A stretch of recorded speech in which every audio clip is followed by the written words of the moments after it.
नमस्कार दोस्तों, मेरा नाम है विजय कुमार गिरी और मैं आप लोगों का एक बार फिर से स्वागत करता हूं अपने यूट्यूब चैनल जिसका नाम है सुगा क्लासेस फॉर एग्रीकल्चर। दोस्तों, आज हम लोग पढ़ने वाले हैं सॉइल साइंस का एमसीक्यू का पहला लेक्चर यहाँ पढ़ेंगे। 50 क्वेश्चन डिटेल में डिस्कशन करने वाले हैं।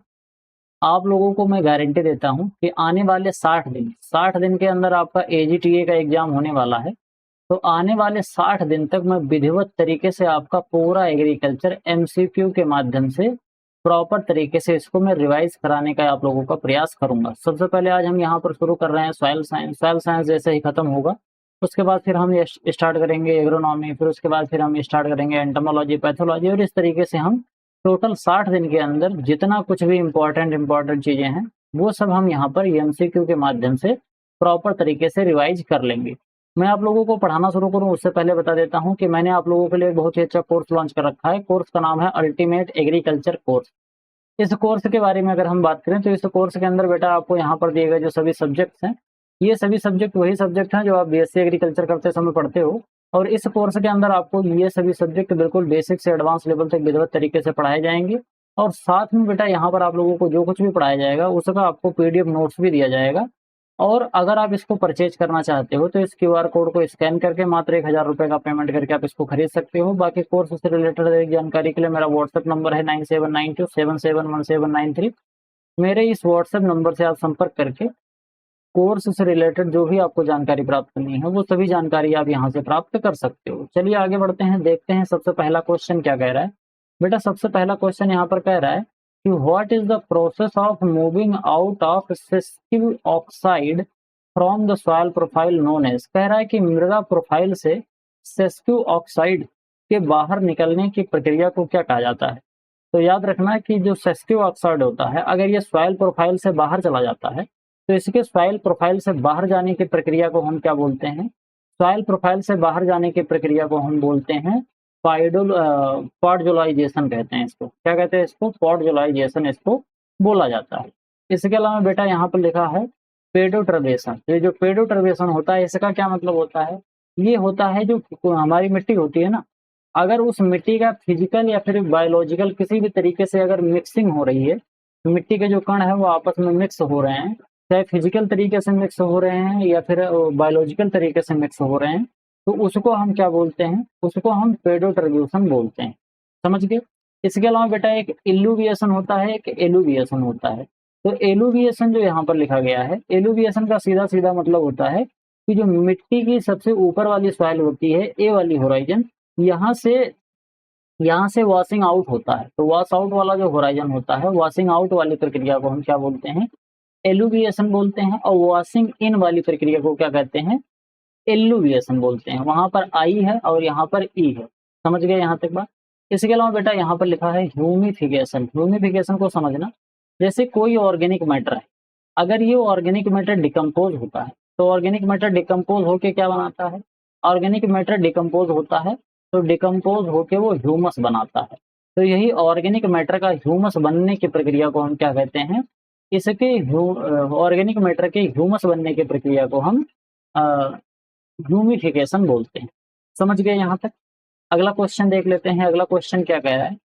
तो कह रहा है कि soil having at least what percentage of organic matter are called as organic soil. कह रहा है कि कम से कम कितने प्रतिशत कार्बनिक पदार्थ वाली मिट्टी को हम कार्बनिक मिट्टी के रूप में वर्गीकृत कर सकते हैं। सीधा सीधा पूछ रहा है कि अगर किसी भी सॉइल के अंदर कितना परसेंट ऑर्गेनिक मैटर होगा तो हम उसको ऑर्गेनिक सॉइल बोलेंगे। तो याद रखना, कोई भी मिट्टी है अगर उसके अंदर 20%, कम से कम 20% अगर उसके पास, कम से कम अगर 20% उसके अंदर ऑर्गेनिक मैटर है तो आप इसको समझ लो कि उसको हम ऑर्गेनिक सॉइल बोलते हैं। समझ गए? अगला क्वेश्चन देखते हैं क्या कह रहा है। Who propose the famous law of minimum in the year 1840। कह रहा है कि वर्ष 1840 में प्रसिद्ध न्यूनतम का नियम यानी कि लॉ ऑफ मिनिमम किसने दिया था? तो याद रखना कि जो लॉ ऑफ मिनिमम दिया था वो दिया था जेवी लेवेग ने दिया था। जेवी लेवेग ने 1840 में लॉ ऑफ मिनिमम दिया था और इन्होंने बताया था कि जो पौधे की ग्रोथ होती है ये सबसे कम मात्रा में उपलब्ध जो न्यूट्रिएंट होता है, एसेंशियल न्यूट्रिएंट, उसी पर डिपेंड करता है, ना कि जो अधिकतम मात्रा में उपलब्ध है। जो न्यूट्रिएंट सबसे कम मात्रा में उपलब्ध होगा वही यह डिसाइड करेगा कि पौधे की ग्रोथ कितनी होनी चाहिए। इसके अलावा वीवी डाकुचेव है, तो वीवी डाकुचेव को क्या कहा जाता है? वीवी डाकुचेव को हम फादर ऑफ सॉइल साइंस भी बोलते हैं, और इसके अलावा फादर ऑफ पेडोलॉजी भी इनको कहा जाता है। जब हम ओरिजिन ऑफ सॉइल की बात करते हैं और उसकी क्लासिफिकेशन की बात करते हैं तब उसको हम पेडोलॉजी बोलते हैं, लेकिन अगर हम सॉइल की स्टडी करते हैं प्लांट ग्रोथ के आधार पर तब उसको हम एडोपोलॉजी बोलते हैं। समझ गए? आगे बढ़ते हैं, अगला क्वेश्चन देखते हैं क्या कह रहा है। कह रहा है कि द ओ होराइजन, जिसको ऑर्गेनिक होराइजन बोलते हैं, is करेक्टरिस्टिकली absent in which type of soil. कह रहा है कि ओ संस्तर विशिष्ट रूप से किस प्रकार की मिट्टी में अनुपस्थित होता है। ये ओ होराइजन होता है। अगर कभी आप बेटा सॉइल प्रोफाइल को देखोगे तो सबसे पहले तो ओ होराइजन होता है, ओ होराइजन के बाद ए होराइजन होता है, फिर बी होराइजन होता है, फिर सी होराइजन होता है, और इसके बाद फिर क्या आता है? इसके बाद बेड रॉक आता है। तो ये आपको यहाँ पर ये इस तरीके से सीक्वेंस देखने को मिलता है। तो जो सबसे ऊपर होता है ये ओ होराइजन होता है। तो बेटा जो ये ओ होराइजन है इसके अंदर क्या होता है कि क्योंकि ये ओ होराइजन जो है, हम ज्यादातर जो खेती अपनी करते हैं वो ए होराइजन और ओ होराइजन, यही दोनों पर जो हम जुताई बुआई निकाई गुड़ाई करते हैं, सिंचाई, ये सभी प्रक्रियाएं हम ओ और ए होराइजन में करते हैं। लेकिन जब हम बार बार सिंचाई और निकाई गुड़ाई बार बार हम फसलों की खेती करते रहते हैं तो इस कंडीशन में जो ओ होराइजन है ये धीरे धीरे करके खत्म हो जाता है। तो यहाँ पर कह रहा है कि ओ होराइजन कब खत्म हो जाता है, किस तरीके के सॉइल में ओ होराइजन नहीं पाया जाता है। तो याद रखना, जो हमारी एरेबल सॉइल होती है यानी कि जहां पर हम बराबर खेती करते रहते हैं उस तरह की जो मिट्टी होती है वहां पर कभी भी ओ होराइजन नहीं पाया जाता है। समझिए, तो हमारा ऑप्शन नंबर सी इसका राइट आंसर हो जाएगा। इसके अलावा ओ होराइजन किसके अंदर पाया जाता है?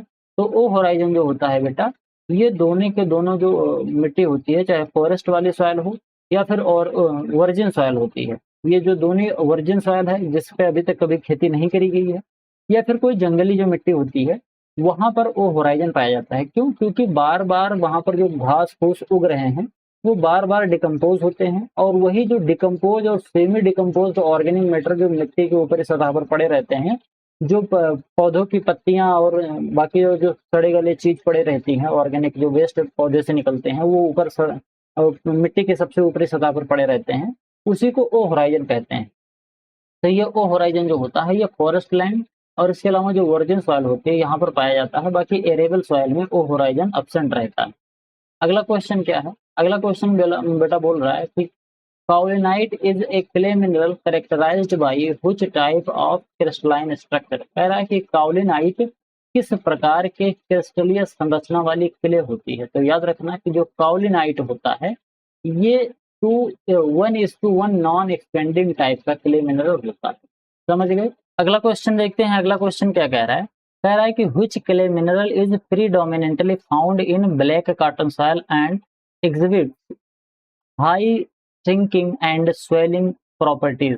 कहने का मतलब ऐसा है कि ऐसी कौन सी क्ले मिनरल होती है जो कि ब्लैक सॉइल में अधिकतर पाई जाती है, और इसी की वजह से ब्लैक सॉइल के अंदर एक बहुत ही इंपॉर्टेंट कैरेक्टरिस्टिक्स आता है, और वो कैरेक्टरिस्टिक्स ये होता है कि अगर हम कभी भी काली मिट्टी को जब अगर हम भिगोते हैं यानी कि काली मिट्टी में हम सिंचाई करते हैं तो सिंचाई करने के बाद वो जो काली मिट्टी है वो फैल जाती है, लेकिन जैसे ही वो मिट्टी सूखती है तो आप लोगों ने देखा होगा कि काली मिट्टी में बहुत बड़ी बड़ी दरारें पड़ जाती हैं।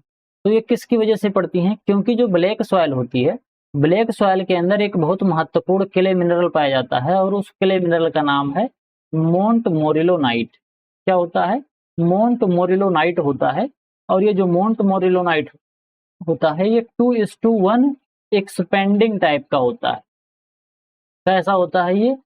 2:1 एक्सपेंडिंग टाइप का ये मिनरल क्ले मिनरल होता है। अगला क्वेश्चन देख लेते हैं क्या कह रहा है। कह रहा है कि vermiculite is classified under which mineral group according to its lattice expansion characteristics. कह रहा है कि वर्मिकुलाइट को उसके जालीदार प्रसार की विशेषताओं के आधार पर किस खनिज समूह के तहत वर्गीकृत किया गया है। सीधा सीधा पूछ रहा है कि वर्मिकुलाइट जो होता है वो किस तरीके का क्ले मिनरल होता है। तो याद रखना कि जो वर्मिकुलाइट होता है जो कि ब्लैक सॉइल के अंदर पाया जाता है। ब्लैक सॉइल के अंदर केवल मोंट मोरिलोनाइट ही नहीं पाया जाता है, इसके साथ साथ ब्लैक सॉइल के अंदर वर्मिकुलाइट भी पाया जाता है। और ये जो वर्मिकुलाइट होता है ये 2:1 लिमिटेड एक्सपेंडिंग टाइप का होता है, यानी कि इसके अंदर इस तरीके की जो क्ले होती है इसके अंदर प्रसार होता है, लेकिन लिमिटेड टाइप का प्रसार होता है। समझ गए। अगला देखते हैं क्या कह रहा है। कह रहा है कि chloride are mineral group with which of the following specific layer combination. कह रहा है जो क्लोराइड होता है निम्नलिखित में से किस विशिष्ट परत संयोजन वाले खनिज समूह से बिलोंग करता है। सीधा सीधा ये पूछ रहा है। कह रहा है कि ये जो क्लोराइड होता है इस क्लोराइड के अंदर किस तरीके के कंपोजिशन पाए जाते हैं। तो याद रखना कि ये जो क्ले मिनरल होता है क्लोराइड, इसके अंदर 2:1 टाइप का क्ले मिनरल पाया जाता है, यानी कि ऑप्शन नंबर सी इसका राइट आंसर हो जाएगा। अगला क्वेश्चन क्या कह रहा है। कह रहा है कि what is the standard estimated wait of a soil furrow slice. कह रहा है कि एक मृदा फरो स्लाइस का मानक अनुमानित वजन कितना होता है। फरो स्लाइस को सबसे पहले आपको समझना होगा कि जो मोल्ट बोर्ड प्लाव होता है ना, मिट्टी पलटने वाला हल, तो मिट्टी पलटने वाला हल क्या करता है कि मिट्टी को इस तरीके से पलटता है। जैसे मान लेते हैं यहाँ की मिट्टी है ना, तो इसको पलट देगा। जैसे ऐसे हम चलाते हैं हल को, तो इस तरीके से चलाएंगे तो ऐसे एक तरफ को पलट देगा, फिर ऐसे एक तरफ को पलट देगा। तो वो जो केक नुमा एक जगह से दूसरी जगह पर ऐसे पलट जा रहा है, बार बार पलट रहा है, तो उसी को हम फेरोस्लाइस बोलते हैं। तो कह रहा है कि अगर हम 1 हेक्टेयर मिट्टी के फेरोस्लाइस का अगर हम वजन लेते हैं तो वो कितना वजन का होगा। सीधा सीधा यानी कि जुताई करते समय जितनी मिट्टी पलटी जाती है उसका वजन कितना होता है। ये मोल्ड बोर्ड प्लाऊ से जो पलटा जाता है उसी की बात हो रही है। तो इसमें आपको याद रखना है कि 2.25 multiply 10⁶ kilogram per hectare. 1 hectare में 2.25 गुणे 10⁻6 किलोग्राम पर हेक्टेयर आपको इस सॉइल का वजन देखने को मिलता है, यानी कि ऑप्शन नंबर जो बी होगा वो बिल्कुल राइट ऑप्शन हो जाएगा। अगला क्वेश्चन क्या कह रहा है। कह रहा है कि what is the estimated weight of 1 centimetre of surface soil over 1 hectare of land. कह रहा है कि 1 हेक्टेयर भूमि पर 1 सेंटीमीटर सतही मिट्टी का अनुमानित वजन कितना होता है। सीधा सीधा पूछ रहा है कि अगर मान लेते हैं हमारे पास 1 हेक्टेयर जमीन है बेटा, तो इस 1 हेक्टेयर जमीन की अगर ऊपर वाली हम मात्र 1 सेंटीमीटर की मिट्टी को अगर हम ले लेते हैं और उसका वजन करते हैं तो इसका वजन कितना निकल के आएगा। तो याद रखना कि लगभग 150 टन उसका वजन होता है। समझ गए। अगला क्वेश्चन देखते हैं। कह रहा है कि which mineral serve as the chief constituents of the sandy fraction of soil. कह रहा है कि मिट्टी में रेती अंश यानी कि सैंडी फ्रैक्शन का मुख्य घटक कौन सा खनिज है। सीधा सीधा यही पूछ रहा है कि जो सैंडी सॉइल होता है, जो हमारी मिट्टी होती है, मिट्टी के अंदर जो सैंड पाए जाते हैं वो कई तरीके के होते हैं। जैसे जब हम नमक की बात करते हैं तो एक साधारण नमक होता है, आयोडाइज नमक होता है, काला नमक होता है, सेंधा नमक होता है। तो उसी तरीके से बेटा जो सैंड सिल्ट और क्ले होता है जो कि मिट्टी के अंदर पाया जाता है, सॉइल टेक्सचर में हम सैंड सिल्ट और क्ले की ही बात करते हैं। तो इसमें कह रहा है कि जो सैंड होता है ना, उसमें से कौन सी सैंड सबसे ज्यादा मिट्टी के अंदर पाई जाती है। तो याद रखना कि सैंड फ्रैक्शन में सबसे ज्यादा जो क्वार्ट्ज होता है ये सबसे ज्यादा मात्रा में पाया जाता है। और अगर कोई पूछे कि पूरी पृथ्वी पर सबसे ज्यादा डोमिनेंट मिनरल कौन सा है, तो पूरी पृथ्वी की ऊपरी सतह पर सबसे ज्यादा पाया जाने वाला जो क्ले मिनरल है उसको हम सॉरी डोमिनेंट जो मिनरल है, क्ले मिनरल नहीं है, वो मिनरल है, सैंड वाला मिनरल है, तो उसको हम क्या कहते हैं, फेल्सपार बोलते हैं। पृथ्वी की भूपर पट्टी जो है यानी कि अर्थ क्रस्ट जो ऊपर वाला है, इस पर लगभग 48% जो एरिया है, 48% जो यहाँ पर सैंड फ्रैक्शन है, जो मिनरल है वो फेल्सपार ही पाया जाता है। समझ गए। अगला क्वेश्चन देख लेते हैं क्या कह रहा है।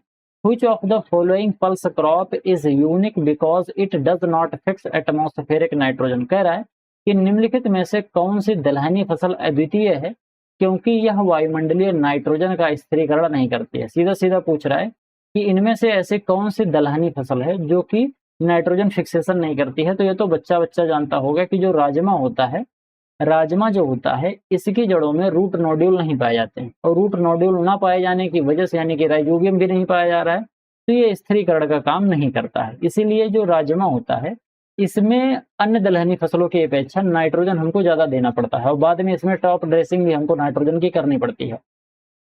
बाकी हमारी जितनी भी दलहनी फसलें हैं, उनमें हमको केवल बेसल डोज़ के रूप में नाइट्रोजन देना पड़ता है, कभी भी हम उसमें बाद में टॉप ड्रेसिंग के रूप में हम उसमें नाइट्रोजन नहीं देते हैं, क्योंकि जैसे ही राइज़ोबियम तैयार हो जाता है बन के, जैसे उसके जो जड़ें होती हैं, जड़ों में जैसे ही गांठ बन जाता है, उसके बाद नाइट्रोजन स्थिरीकरण स्वतः ही स्टार्ट हो जाता है, तो पौधों को जितनी नाइट्रोजन की जरूरत होती है वो खुद ब खुद मिल जाता है। समझ गए बेटा यहाँ तक बात? अगला क्वेश्चन देखते हैं क्या कह रहा है। Which of the following was the first manufactured commercial fertilizer in India? कह रहा है कि निम्नलिखित में से कौन सा भारत में पहला निर्मित व्यावसायिक फर्टिलाइजर है। कॉमर्शियल फर्टिलाइजर की बात हो रहा है। कॉमर्शियल लेवल पर सबसे पहली बार कौन सा फर्टिलाइजर मैन्युफैक्चर किया गया था? तो याद रखना कि जो सिंगल सुपर फॉस्फेट है, इसको सबसे पहली बार भारत में कॉमर्शियल लेवल पर स्टार्ट किया गया था, इसको शुरू किया गया था। समझ गए बेटा यहाँ तक बात? आगे बढ़ते हैं, अगला क्वेश्चन देख लेते हैं। अगला क्वेश्चन क्या है? Into how many broad soil group has the Indian Council of Agriculture Research classified Indian soil, यानी कि भारतीय कृषि अनुसंधान परिषद ने भारतीय मिट्टी को कितने व्यापक मृदा समूहों में वर्गीकृत किया है? सीधा सीधा यही पूछा जा रहा है। तो याद रखना कि जो ICAR है, ICAR ने पूरे इंडियन सॉइल को टोटल 8 ग्रुप में बांट रखा। समझ गए? इसके अलावा बात करते हैं तो जो USDA है ना, USDA, इसमें जो सॉइल साइंस डिपार्टमेंट है यूनाइटेड स्टेट ऑफ अमेरिका का, उसने जो सॉइल को बांटा है वो टोटल 12 ग्रुप में बांट रखा है। समझ गए? आगे बढ़ते हैं, अगला क्वेश्चन देखते हैं क्या कह रहा है। To minimise nitrogen loss ammoniacal nitrogenous fertiliser should be applied in which soil zone. कह रहा है कि जो नाइट्रोजन की हानि को कम करने के लिए अमोनिकल नाइट्रोजन उक्त उर्वरकों को किस मृदा क्षेत्र में डाला जाता है? ध्यान से समझना बेटा कि जो नाइट्रोजन होता है ये पौधों को दो फॉर्म में प्राप्त होता है, एमीन फॉर्म में और एमाइड फॉर्म में। यानी कि पौधे को नाइट्रोजन या तो अमोनिकल फॉर्म में प्राप्त होता है या तो नाइट्रेट फॉर्म में प्राप्त होता है।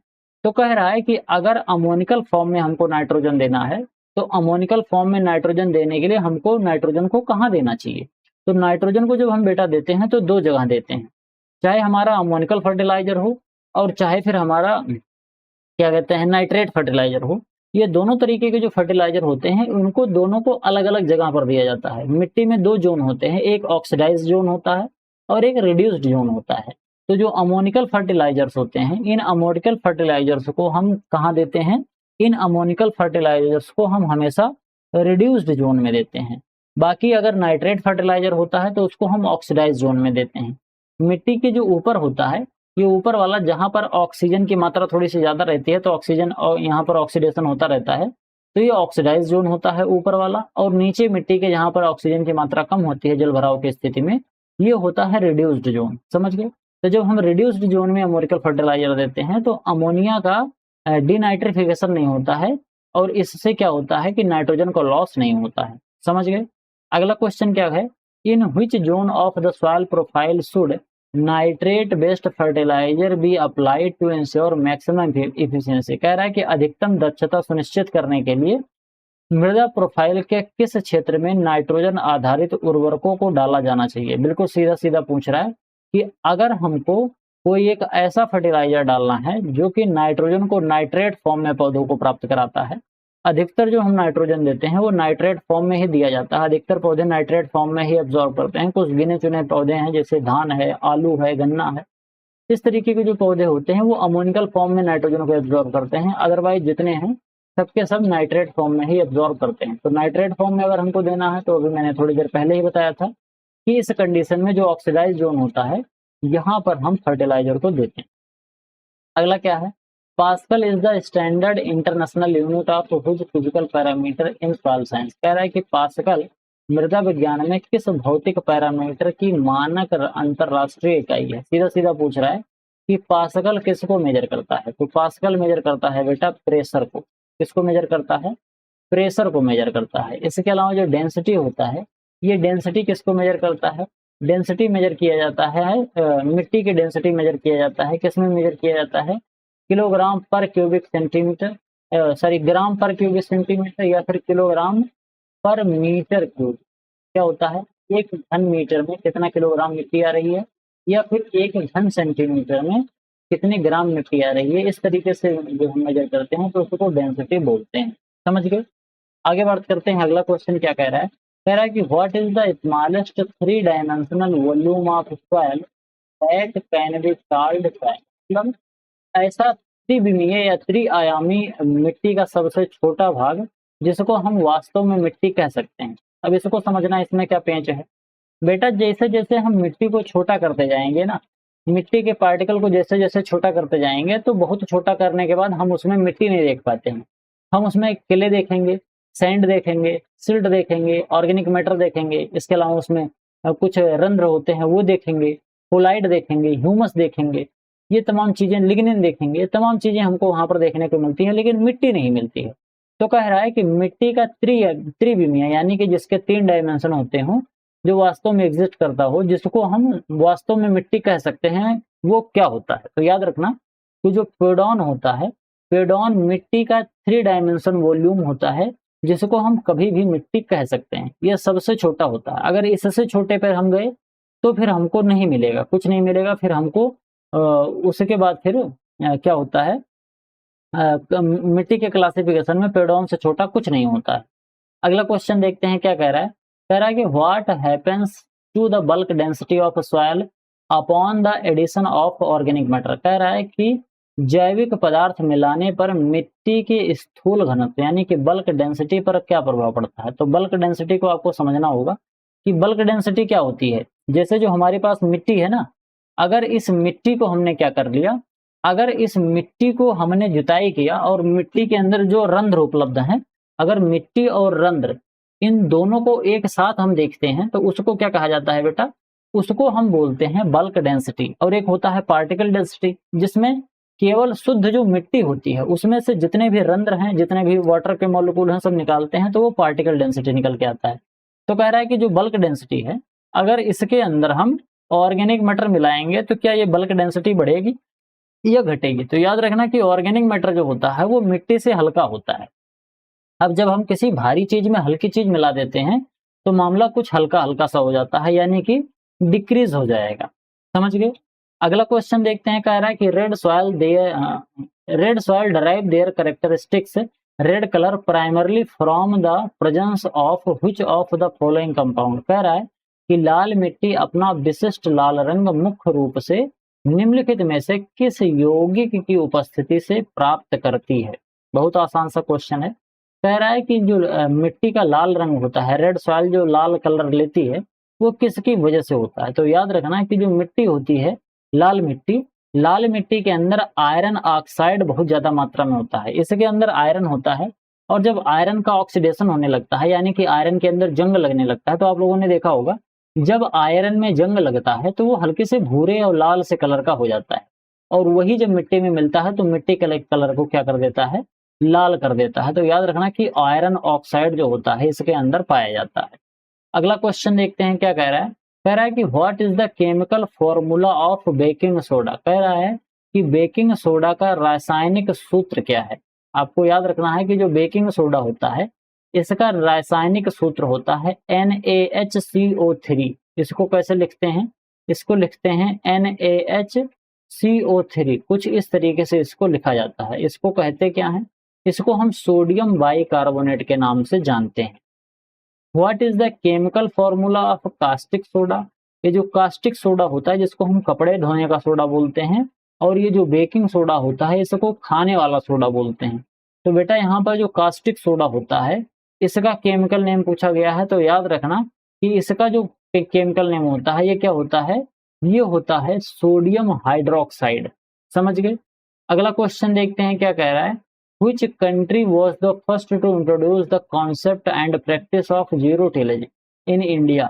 कह रहा है इन एग्रीकल्चर, कृषि में जीरो टिलेज की अवधारणा और अभ्यास को शुरू करने वाला पहला देश कौन सा था। तो आपको याद रखना है कि जो अमेरिका है ना, अमेरिका, संयुक्त राज्य अमेरिका, यहाँ पर एक बार क्या हुआ था कि पेट्रोलियम के दाम एकाएक बहुत ढेर सारा बढ़ गया था। अब पेट्रोलियम का दाम बढ़ने से क्या हुआ कि वहां के जो किसान थे उन्होंने बिना जुताई किए ही अगली फसल की बुआई करने स्टार्ट कर दी, और वहीं से जीरो टिलेज का कॉन्सेप्ट आपको देखने को मिलता है। यानी कि ऑप्शन नंबर जो ए है ये बिल्कुल राइट ऑप्शन हो जाएगा। अगला क्वेश्चन देखते हैं क्या कह रहा है। कह रहा है कि in plant nutrition which of the following element are classified as blast elements. कह रहा है कि पौधे के रोपण में निम्नलिखित में से किस तत्व को गिट्टी घनत्व ब्लास्ट एलिमेंट के रूप में वर्गीकृत किया गया है। तो याद रखना कि जो प्लांट न्यूट्रिएंट होते हैं उसमें एक ऐसा एलिमेंट होता है जिसको हम क्या कहते हैं, जिसको हम एल्युमिनियम बोलते हैं और सिलिकॉन बोलते हैं। ये दोनों जो एलिमेंट होते हैं इन दोनों को हम क्या कहते हैं बेटा, इन दोनों को हम ब्लास्ट एलिमेंट बोलते हैं। यानी कि ऑप्शन नंबर जो सी है ये बिल्कुल राइट ऑप्शन हो जाएगा। अगला क्वेश्चन देखते हैं 25वां क्या कह रहा है। कह रहा है कि what is the general organic matter content in most Indian agricultural soil. अधिकांश भारतीय कृषि योग्य मिट्टी में सामान्य कार्बनिक पदार्थ की मात्रा कितनी होती है, यही चीज आपसे यहाँ पर पूछी जा रही है। तो याद रखना कि अधिकतर जो हमारी मिट्टी होती है जनरल कंडीशन में वहां पर जो ऑर्गेनिक मैटर पाया जाता है वो कितना पाया जाता है, वो पाया जाता है मात्र और मात्र 0.5% या उससे कम। भारत की मिट्टी में तो 20% के आसपास जब कार्बन होता है तब उसको हम ऑर्गेनिक सॉइल बोलते हैं। अगर ऑर्गेनिक मैटर होगा तो 20% के आसपास तो ऑर्गेनिक सॉइल बोलते हैं।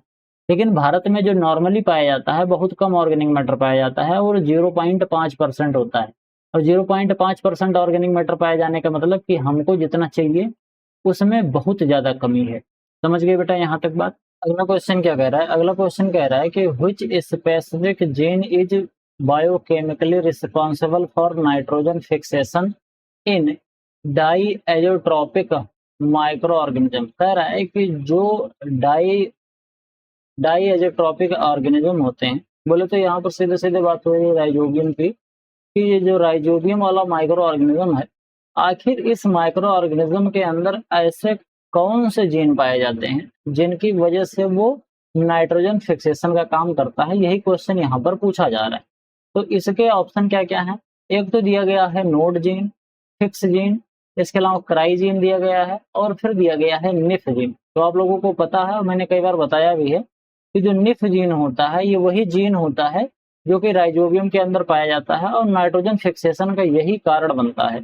इसी निफ जीन की वजह से इस बैक्टीरिया के अंदर ऐसे कैरेक्टरिस्टिक्स आते हैं जिससे वो एनवायरमेंट का जो नाइट्रोजन है उसको मिट्टी के अंदर और उसके अलावा जो दाल की जो जड़ें हैं उनके अंदर फिक्सेशन का काम ये करता है। समझ गए। अगला क्वेश्चन क्या कह रहा है। कह रहा है कि the population of which of the following group of soil micro organism is characteristically higher in alkaline soil. कह रहा है कि निम्नलिखित में से किस मृदा सूक्ष्मजीव समूह की जनसंख्या विशिष्ट रूप से क्षारीय मिट्टी में अधिक होती है। सीधा सीधा यहाँ पर पूछ रहा है कि अगर हमारी जो मिट्टी है वो एल्कलाइन है तो एल्कलाइन सॉइल के अंदर एक्टिनोमाइसिटीज, फंगस, बैक्टीरिया और एल्गी इनमें से कौन सा ऐसा ऑर्गेनिज्म है, माइक्रो ऑर्गेनिज्म, जो सबसे ज्यादा पाया जाता है। तो अगर क्षारीय मिट्टी है बेटा तो क्षारीय मिट्टी में जो एक्टिनोमाइसिटीज होते हैं ये सबसे ज्यादा मात्रा में पाए जाते हैं। इसके अलावा अगर हम फंजाई की बात करते हैं तो फंजाई जो होते हैं ये हमेशा अम्लीय मिट्टी में ज्यादातर पाए जाते हैं। समझ गए। और बाकी जो जनरली कंडीशन होती है, जनरल कंडीशन में बैक्टीरिया सबसे ज्यादा मात्रा में पाए जाते हैं। जनरली जो हमारी मिट्टी होती है उसके अंदर नॉर्मल कंडीशन में बैक्टीरिया ज्यादा पाए जाते हैं। इसके अलावा अगर अम्लीय मिट्टी है तो फंगाई ज्यादा पाएंगे और क्षारीय मिट्टी अगर ज्यादा है तो एक्टिनोमाइसिटीज पाए जाएंगे। तो यहाँ पर एल्कलाइन सॉइल क्षारीय मिट्टी के बारे में कहा जा रहा है, यानी कि एक्टिनोमाइसिटीज की मात्रा इनके अंदर ज्यादा होती है। अगला क्वेश्चन क्या है। What is the standard desire weight of a soil sample collected for routine soil testing. कह रहा है कि निम्नलिखित नियमित मृदा परीक्षण के लिए एकत्र किए गए मिट्टी के नमूने का मानक वांछित वजन कितना होना चाहिए। मतलब सॉइल टेस्टिंग के लिए जब हम मिट्टी का वजन लेते हैं तो वो कितना होना चाहिए। तो आधा किलो मिट्टी पर्याप्त होती है सॉइल टेस्टिंग करने के लिए। अगला क्वेश्चन क्या है। Which of the following crop has the highest known tolerance to boron in soil। कह रहा है कि निम्नलिखित में से किस फसल में मिट्टी में बोरान के प्रति सबसे अधिक सहनशीलता पाई जाती है। मतलब अगर बोरान की टॉक्सिसिटी है, बोरान अगर ज्यादा मात्रा में है तो इनमें से कौन सी फसल है जो उसको प्रॉपर तरीके से सह लेगी। तो इसमें आपकी जो फसल है बीट रूट, जिसको चुकंदर बोला जाता है, ये बिल्कुल राइट ऑप्शन हो जाएगा। चुकंदर जो होता है ये काफी ज्यादा टॉलरेंट कर लेता है।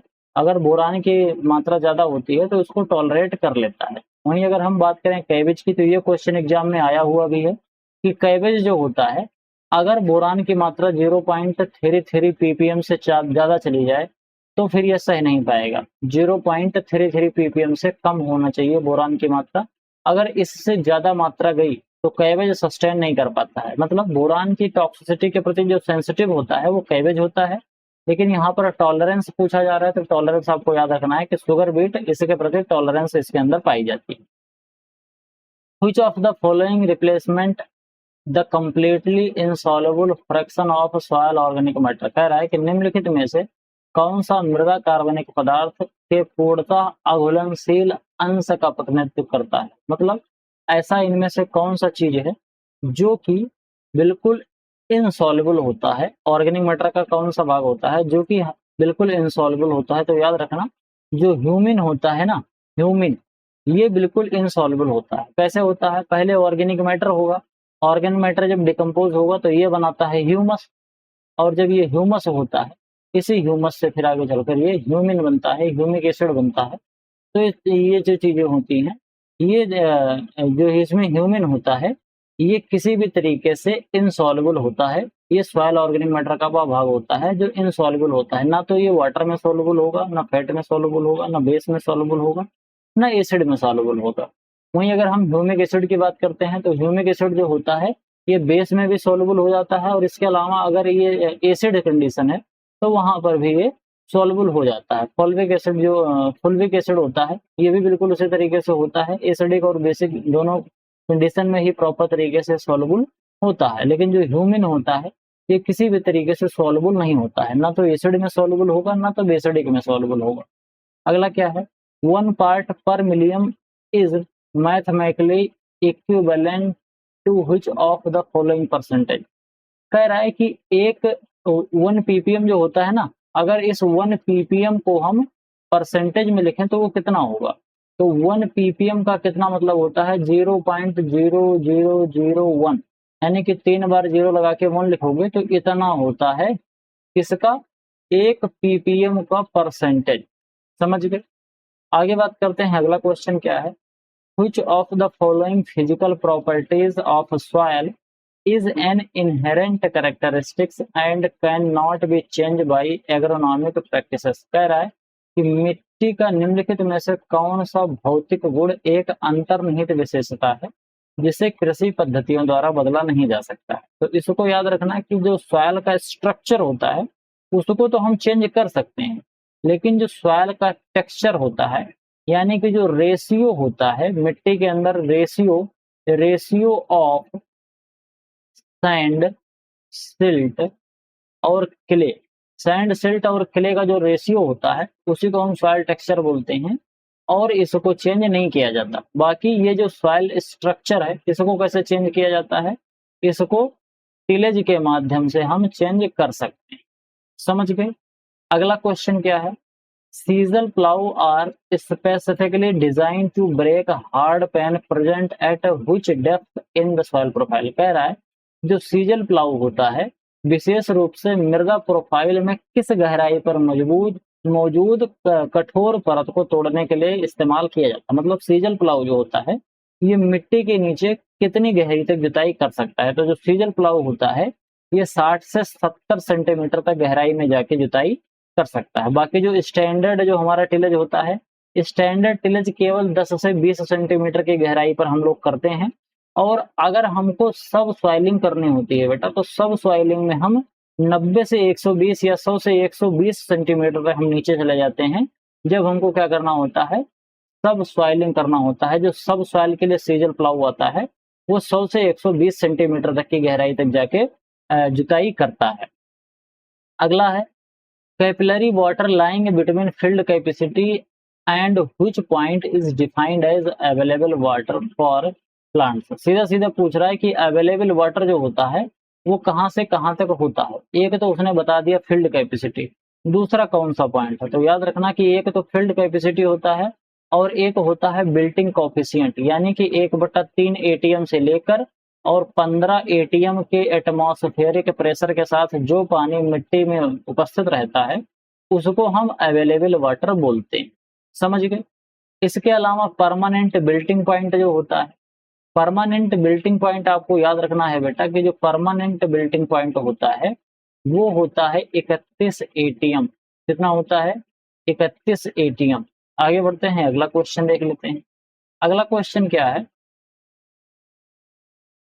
अगला क्वेश्चन है कि which stage of wind erosion is responsible for the largest share, approximately 75% of total soil movement by wind। कह रहा है कि वायु अपर्दन जो हवा के द्वारा मिट्टी एक जगह से दूसरी जगह पर जाती है वो तीन तरीके से जाती है, साल्टेशन, सस्पेंशन और सरफेस क्रीप। इन तीन तरीके से जाती है। तो कह रहा है कि 75% यानी कि सबसे ज्यादा जो आपको देखने को मिलता है विंड इरोजन मिट्टी का, वो कौन से माध्यम से होता है? तो उसको याद रखना कि जो साल्टेशन होता है, साल्टेशन मेथड से लगभग 75% विंड का इरोजन होता है। इसमें जो मीडियम साइज के पार्टिकल्स होते हैं वो बाउंस कर करके जाते हैं, मतलब इस तरीके से ऐसे बाउंस कर करके एक जगह से दूसरी जगह पर जाते हैं। बाकी जो सस्पेंशन होता है, सस्पेंशन में जो बहुत छोटे छोटे पार्टिकल्स होते हैं, वेरी फाइन पार्टिकल्स जो होते हैं, वो क्या करते हैं, वो हवा में ऐसे तैरते हुए जाते हैं, मतलब एक बार उड़ेंगे तो बहुत दूर तक जाते हैं। आप लोगों ने देखा होगा जो आंधी होती है, जो धूल जो आपको उड़ती हुई दिखती है बहुत देर तक जो उड़ती रहती है, वो सस्पेंशन वाले पार्टिकल्स होते हैं। क्योंकि साल्टेशन वाले पार्टिकल गिरते ऐसे ऐसे करके ऐसे गिरते रहते हैं और वो इस तरीके से बढ़ते हैं।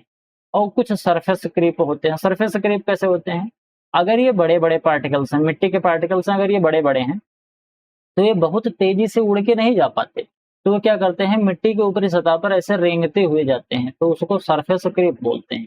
तो सबसे ज्यादा जो सॉइल से इरोजन होता है, विंड इरोजन, विंड इरोजन में सबसे ज्यादा जो मेथड होता है, सबसे ज्यादा भाग जिसका आता है वो आता है 75%, और साल्टेशन का आता है। साल्टेशन के बाद फिर सस्पेंशन का नंबर आता है, फिर सरफेस क्रीप का नंबर आता है। समझ गए बेटा यहाँ तक बात? अगला क्वेश्चन क्या कह रहा है?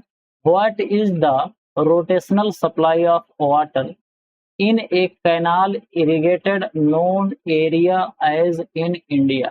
कह रहा है कि भारत में नहर सिंचित क्षेत्र में पानी को रोटेशनल रोटेशनल घूर्णी आपूर्ति को क्या कहा जाता है? यानी कि अगर हम रोटेशनल बेसिस पर कैनाल के अंदर पानी डाल रहे हैं, इरिगेटेड एरिया इस तरीके का है भारत में, तो उसको क्या कहते हैं? तो उसको याद रखना कि जो वाराबंदी होता है इसका इस्तेमाल किया जाता है कैनाल में रोटेशनल सप्लाई करने के लिए, रोटेशनल सप्लाई करने के लिए इरिगेशन वाटर का। समझ गए यहाँ तक बात? अगला देखते हैं, अगला क्या है? अगला है the cabbage is highly sensitive to boron toxicity. Boron toxicity के प्रति कैबेज काफी ज्यादा टॉक्सिक सेंसिटिव होता है। Exhibiting symptom when boron level exceed which limit. कितनी लिमिट पर जाने के बाद बोरान काम करना मतलब बोरान के लिए काफी ज्यादा खतरनाक हो जाता है। तो वो मैंने आपको बताया था कि 0.33 ppm अगर इससे ज्यादा चला गया बोरान का कंसंट्रेशन तो कैबेज के लिए बहुत ज्यादा हानिकारक हो जाता है। In which ionic form of phosphorus predominantly absorbed by plants under highly acidic soil condition. कह रहा है कि अत्यधिक अम्लीय मृदा स्थितियों में पौधों द्वारा फास्फोरस को मुख्य रूप से किस आयनिक रूप में अवशोषित किया जाता है? तो इसको याद रखना कि जो पौधे होते हैं ये फास्फोरस को दो भागों में लेते हैं। एक तो दो तरीके से लेते हैं, एक तो H2PO4 माइनस फॉर्म में लेते हैं और एक लेते हैं बेटा PO4 minus minus minus form. तो इस तरीके से पौधे फास्फोरस को एब्जॉर्ब करते हैं। लेकिन यहाँ पर कह रहा है कि अगर हमारी मिट्टी अम्लीय है तो फास्फोरस किस तरह से एब्जॉर्ब किया जाएगा? तो अगर हमारी मिट्टी अम्लीय है तो फास्फोरस बेटा जो एब्जॉर्ब होता है वो किस फॉर्म में होगा? वो होता है H2PO4 माइनस फॉर्म में एब्जॉर्ब होगा। समझ गए? और यहीं पर HPO4 जो होता है, HPO4 ये कब एब्जॉर्ब होता है? HPO4 बेटा तब एब्जॉर्ब होता है जब हमारी जो मिट्टी है वो स्लाइटली एल्कलाइन कंडीशन की होती है। समझ गए? अगला क्वेश्चन देख लेते हैं क्या कह रहा है। कह रहा है कि which is the absolute taxonomic term used for a group of soil characterised by an accumulation of sesquioxide iron and aluminium in the lower part of the solum. सीधा सीधा कह रहा है कि जो सोलम होता है, सोलम के निचले हिस्से में आयरन और इसके अलावा एल्यूमिनियम के जो ऑक्साइड होते हैं, यानी कि जो आयरन ऑक्सीजन से प्रक्रिया कर लेता है, आयरन ऑक्साइड बना लेता है, और एल्यूमिनियम ऑक्सीजन से प्रक्रिया करा के जो एल्यूमिनियम ऑक्साइड बना लेता है, ये दोनों जब वहां से नीचे आ जाते हैं, जैसे पोर्टजुलाइजेशन मैंने आपको बताया था, तो जब वो बेटा नीचे आते हैं, शायद पहला क्वेश्चन था, मैंने वहां पर आपको डिटेल में समझाया था, तो वहां से जब बेटा वो नीचे आ जाते हैं, तब जहां पर आके वो इकट्ठा होते हैं सोलम के नीचे वाले स्तर में, उसको हम कहते क्या हैं? तो याद रखना कि उसको हम बोलते हैं पेडाल्फर कहते हैं। यानी कि जो आयरन और एल्यूमिनियम के जो ऑक्साइड हैं, जो पोर्टजुलाइजेशन के द्वारा सॉइल प्रोफाइल से ऊपर से नीचे चले आए थे, उनको हम क्या बोलते हैं? वहां जहां पर आके वो इकट्ठा हो रहे हैं, उसको हम पेडाल्फर बोलते हैं। समझ गए बेटा यहां तक बात? आगे बढ़ते हैं, अगला क्वेश्चन क्या है? कह रहा है कि which leguminous green manure crop is uniquely characterized by the presence of stem nodules allowing for aerial nitrogen fixation। कौन सा फली हरी खाद की फसल विशिष्ट रूप से तने की गांठों की उपस्थिति की विशेषता रहती है, जिससे हवाई नाइट्रोजन स्थिरीकरण होता है। सीधे सीधे पूछ रहा है कि अधिकतर जो हमारी दलहनी फसलें या फिर ग्रीन मैन्योर की जो क्रॉप्स होती हैं, इनके अंदर जो जड़ें होती हैं, जड़ों के अंदर राइजोबियम पाया जाता है, उनके अंदर गांठ पाई जाती है। लेकिन उनमें से एक पौधा ऐसा भी है जिसके स्टेम में भी नोड्यूल पाया जाता है। वो पौधा कौन सा है? तो जो सिंसबेनिया रोस्टाराटा होता है, इसके स्टेम के अंदर भी क्या पाया जाता है? इसके स्टेम के अंदर भी नोड पाया जाता है और वो गांठ पाई जाती है, और उसी गांठ से ये एटमॉस्फेयर का नाइट्रोजन का फिक्सेशन करते हैं। अगर ये बेटा वाटर लॉगिंग कंडीशन में भी आ जाता है, तब भी नाइट्रोजन का स्थिरीकरण करता रहता है। बाकी और भी और दलहनी जो फसलें हैं, ये पहली बात तो वाटर लॉगिंग कंडीशन को ये सस्टेन नहीं कर पाएंगी, और अगर कर भी जाएंगी तो फिर ये क्या करेंगी? ये एटमॉस्फेयर के नाइट्रोजन को स्थिरीकरण करना बंद कर देंगे, वहां से नाइट्रोजन नहीं ले पाएंगे, क्योंकि रूट में ही चाहिए उसको नाइट्रोजन, और रूट में नाइट्रोजन मिलेगा नहीं क्योंकि पानी भरा हुआ है, तो इसलिए दिक्कत होती है। तो सिंसबेनिया रोस्टाराटा जो होता है, इसके अंदर स्टेम नोड्यूल्स भी पाए जाते हैं। ये एरियल नाइट्रोजन फिक्सेशन का काम करता है। इसके अलावा जो क्रोटोलेरिया जुनेसिया होता है, इसको हम क्या कहते हैं? सन हेम्प कहते हैं। ये एक स्टैंडर्ड ग्रीन मैन्योर क्रॉप होती है, और इसके अंदर कोई रूट नोड्यूल पाया नहीं जाता है। बाकी ढैंचा है, ग्वार है, ये सभी हमारी ग्रीन मैन्योर की क्रॉप होती है। अगला क्या है? अगला है soil organic matter is an major source of nitrogen phosphorus. कह रहा है कि 5 से लेके 60% nitrogen and phosphorus and what percentage of total sulphur. कह रहा है कि सॉइल का ऑर्गेनिक मैटर होता है, मिट्टी का कार्बनिक पदार्थ, नाइट्रोजन, फॉस्फोरस और कुल सल्फर के कितने प्रतिशत का प्रमुख स्रोत होता है? तो याद रखना कि नाइट्रोजन, सल्फर और फॉस्फोरस कुल मिला के 80% टोटल सल्फर होता है, ये 80% होता है। समझ गए? आगे बढ़ते हैं, अगला क्वेश्चन देखते हैं क्या कह रहा है। कह रहा है कि for each unit increase in the soil pH the solubility and concentration of available iron and manganese, iron के आयन और मैग्नीज के ion decreases how many fold. कह रहा है कि मिट्टी के पीएच में प्रत्येक इकाई वृद्धि होने पर, यानी कि मिट्टी का पीएच अगर 6 से 7 हो गया, तो इससे जो आयरन के आयन है और इसके अलावा जो मैग्नीज के आयन है, इन दोनों की घुलनशीलता और सांद्रता जो है वो कितने गुना कम हो जाती है, ये आपको बताना है। तो याद रखना कि केवल एक पीएच बढ़ जाने से या केवल एक पीएच घट जाने से, वैसे यहाँ पर बात हो रही है एक पीएच बढ़ जाने से, अगर ये बढ़ जाएगा सॉइल का, अगर जो पीएच है जब ये बढ़ जाता है, तो लोहा और जो मैग्नीज है इनकी घुलनशीलता और जो इनकी सांद्रता होती है ये कम हो जाती है। यानी कि जैसे जैसे एसिडिटी बढ़ेगी वैसे वैसे सांद्रता बढ़ती जाती है, और जैसे जैसे बेसिडिटी बढ़ेगी यानी कि जैसे जैसे पीएच बढ़ेगा वैसे वैसे सांद्रता घटने लगती है। और एक फोल्ड ऊपर जाने पर, यानी कि अगर 7 से 8 हो गया तो ये 100 गुना नीचे हो जाएगी। समझ पा रहे हो? तो option number D right answer हो जाएगा। अगला देख लेते हैं, अगला क्या है? What is the recommended ideal nitrogen phosphorus and potassium fertiliser ratio for cereal crop? Cereal crop के लिए बेटा 4:2:1 जो होता है ये सबसे बढ़िया माना जाता है सीरियल क्रॉप के लिए।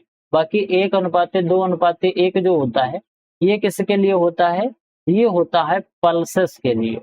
किसके लिए होता है ये पल्सेस के लिए होता है। और जो सीरियल्स होता है, सीरियल्स के लिए कौन सा होता है? सीरियल्स के लिए 4:2:1 होता है। समझ गए बेटा यहाँ तक बात? अगला क्वेश्चन क्या है? अगला क्वेश्चन है which of the following is the most concentrated nitrogenous fertilizer used for supply to crop containing 82% nitrogen. कह रहा है कि फसलों को आपूर्ति के लिए उपयोग किया जाने वाला सबसे संकेंद्रित नाइट्रोजन युक्त उर्वरक कौन सा है जिसके अंदर 82% नाइट्रोजन पाया जाता है। पूछ रहा है कि ऐसा कौन सा फर्टिलाइजर है जिसके अंदर नाइट्रोजन जो होता है वो 82% पाया जाता है। तो याद रखना कि एनहाइड्रस अमोनिया जो होता है इसके अंदर 82% नाइट्रोजन पाया जाता है। बाकी यूरिया में बच्चा जानता है कि यूरिया में 46% नाइट्रोजन पाया जाता है। अमोनियम नाइट्रेट जो होता है, अमोनियम नाइट्रेट इसके अंदर कितना पाया जाता है? अमोनियम नाइट्रेट के अंदर बेटा 34% पाया जाता है। और जो सोडियम नाइट्रेट होता है, सोडियम नाइट्रेट के अंदर 16% पाया जाता है। समझ गए? अगला क्वेश्चन क्या है? पीट सॉइल और organic soil characterised by an acidic pH of approximately what value making them suitable for paddy cultivation. कह रहा है कि पीट सॉइल कार्बनिक मिट्टी है जिसकी विशेषता लगभग किसी अम्लीय पीएच के समान होती है और ये धान के लिए सबसे उपयुक्त मानी जाती है। मैंने अभी आपको पहला क्वेश्चन आपको याद हो जब पॉडजोलाइजेशन वाली प्रक्रिया बता रहा था, पॉडजोलाइजेशन, पेड्रोटर्ब्यूशन वो सब बताया था, तो वहां पर हाँ इसके अलावा इल्यूविएशन बताया था। तो उसी में एक मैंने पीट सॉइल के बारे में भी बताया था कि जहां पर वाटर लॉगिंग कंडीशन होती है वहां पर ऑर्गेनिक मैटर अगल बगल की जगह से बह के आके वहां पर इकट्ठा हो जाते हैं। तो उस तरीके की जो मिट्टी होती है वहां पर ऑर्गेनिक मैटर ज्यादा होता है। और बेटा अगर ऑर्गेनिक मैटर किसी भी मिट्टी में ज्यादा होता है, अगर ऑर्गेनिक मैटर बढ़ा तो पीएच घट जाएगा, अगर ऑर्गेनिक मैटर घटा तो पीएच बढ़ जाएगा। अगर वाटर लॉगिंग कंडीशन लंबे समय तक रही तो पीएच घट जाएगा। अगर सूखा ज्यादातर रहा तो क्या बढ़ जाएगा? जो इसका जो पीएच होता है वो बढ़ जाता है। समझ गए? इस तरीके की आपको चीजें देखने को मिलती है। तो जो पीट सॉइल होती है ये हाईली एसिडिक नेचर की हो जाती है। वो कितनी हो जाती है? तो जो 3.9 पीएच इसकी एसिडिटी पहुंच जाती है पीट सॉइल की, जिसमें हम केवल और केवल धान की फसल लगा सकते हैं। कह रहा है कि इंग्लिश वर्ड जो सॉइल होता है ये एक वर्ड है जो कि लैटिन वर्ड सोलम से निकला हुआ है।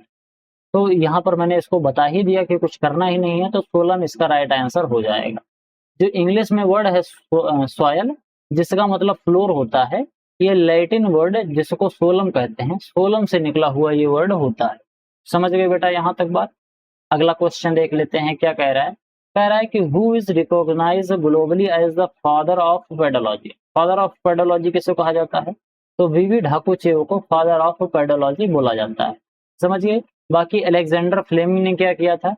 अलेक्जेंडर फ्लेमिंग ने पेंसिलिन की खोज करी थी 1929 में। इसके अलावा जो जेवी लीवेंग है, जेवी लीवेंग ने लॉ ऑफ मिनिमम दिया था, बच्चे को पता है। आगे बढ़ते हैं, अगला क्वेश्चन देख लेते हैं।